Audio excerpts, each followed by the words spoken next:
One of the things that the Australian credit union movement has undergone tremendous change over the last 10, 15 years, and it's a much more bank-like environment than what we operate in.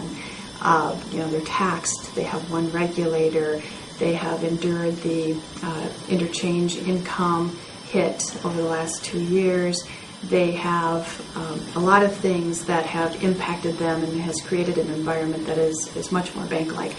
And one of the things that I think that we can take away and learn from that is that they've had to learn to react quickly to those changes. So they've had to adapt quickly rather than sitting back and waiting for things to negatively impact their income.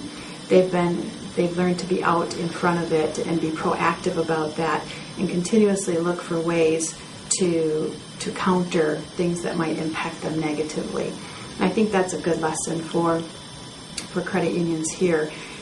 They also have a pretty strong focus on profitability, and not to say that United States credit unions don't look at that, but because we consider ourselves not-for-profit, we tend not to talk about profitability, and yet it's our return on assets that helps us fuel growth. And so being out in front of that and protecting our return on assets so that we can add to our capital so that we can grow is something that I think we need to continue to focus on. And as part of that, a very keen focus on expenses. One of the things that you had asked me was what separates the really successful credit unions in Australia from the not so successful.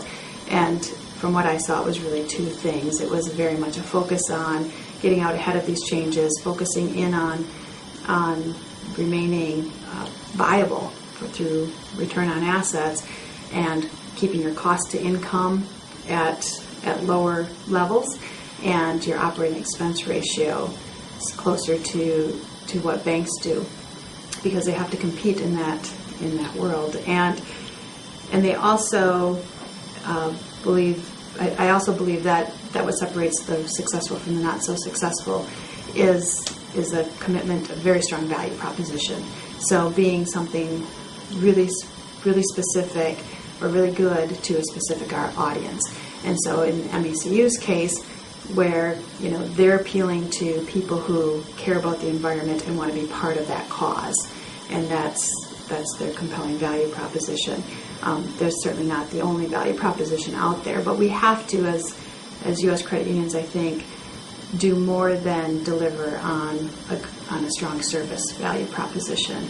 I don't think that's going to be enough in the future. And while we've done a tremendous job doing that as an industry, every survey shows that we do deliver better than average service.